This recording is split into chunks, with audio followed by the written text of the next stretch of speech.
Jadi, mari kita bahas trik membengkokkan kunci Inggris yang sering dipraktikkan oleh Haji Rhoma Irama.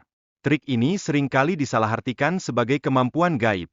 Banyak orang menganggap ini sebagai bukti bahwa dia memiliki kekuatan luar biasa yang tidak dimiliki orang lain. Wah, ini menarik banget, kan? Di era media sosial sekarang, terutama di TikTok, kita bisa melihat komentar-komentar yang kadang tidak masuk akal. Banyak orang berkomentar tanpa dasaran yang kuat mengenai fenomena yang ditampilkan. Ini bikin kita mikir, ya, seharusnya kita lebih bijak dalam menyikapi semua informasi yang beredar. Nah, disinilah pentingnya edukasi dan pemahaman yang lebih dalam tentang fenomena supernatural. Agar masyarakat tidak mudah terpengaruh oleh hal-hal yang tidak jelas. Kita butuh penjelasan yang jelas supaya bisa mengurangi kesalahpahaman tentang keajaiban yang ditampilkan di depan mata. Selanjutnya, masyarakat perlu menyadari bahwa banyak kepercayaan yang dianggap gaib sebenarnya bisa dijelaskan secara logis. Ini penting agar kita tidak terjebak dalam penipuan yang bisa merugikan diri sendiri. Makanya, yuk kita terus belajar dan mencari tahu yang sebenarnya. Berbicara tentang edukasi, kita juga harus sadar akan pentingnya peran edukasi dalam mengajarkan masyarakat agar tidak terperdaya oleh ilusi keajaiban. Dengan pengetahuan yang tepat, masyarakat bisa jauh lebih kritis terhadap informasi yang mereka terima dan tidak mudah percaya kepada segala hal yang tampak menakjubkan. Dukungan dari komunitas yang berpikiran waras juga sangat penting. Komunitas ini dapat membantu kita memperkuat pemahaman yang rasional dan menyebarkan informasi yang benar. Jadi, kita bisa saling mendukung untuk mengatasi hal-hal yang menyesatkan. Sekarang, mari kita lihat istilah Bismillah. Sebuah doa yang seharusnya kita gunakan dalam aktivitas sehari-hari, bukan sebagai sumber kekuatan magis. Dengan ini, kita diajak untuk lebih menghargai makna spiritual yang tersimpan di dalamnya. Keren, kan? Namun, sayangnya, banyak orang yang terjebak dalam ilusi karamah dan menganggap fenomena biasa sebagai sebuah keajaiban. Hal ini menunjukkan betapa pentingnya pendidikan dan pemahaman yang benar tentang agama. Agar kita tidak salah kaprah dalam memahami hal-hal yang berkaitan dengan spiritualitas. Satu hal lagi yang gak kalah penting.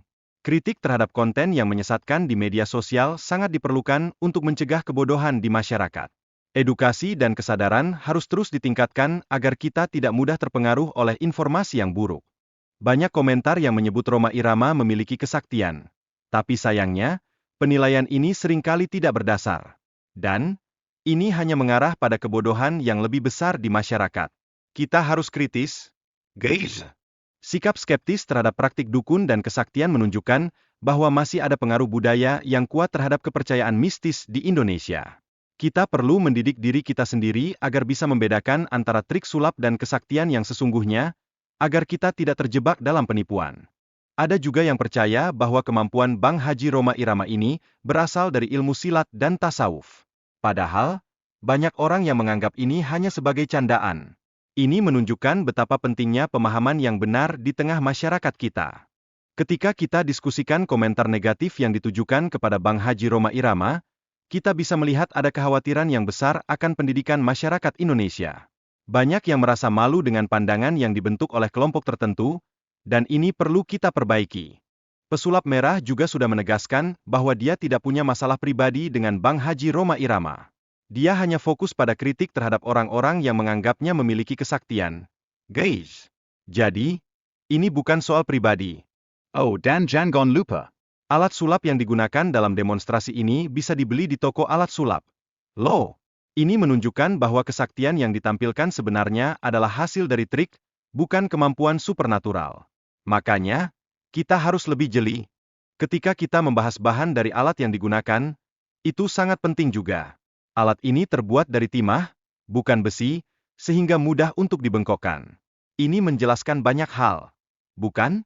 Akhirnya, kita sampai pada pentingnya edukasi masyarakat tentang trik sulap dan kepercayaan pada dukun. Ini semua bertujuan untuk mengurangi kebodohan dan kesalahpahaman tentang kesaktian. Mari kita tingkatkan kesadaran agar bisa berpikiran lebih kritis. Jadi, mari kita tingkatkan pengetahuan dan pemahaman kita tentang fenomena-fenomena ini. Dengan cara ini, kita bisa terhindar dari ilusi dan penipuan, serta lebih menghargai apa yang sebenarnya ada di sekitar kita.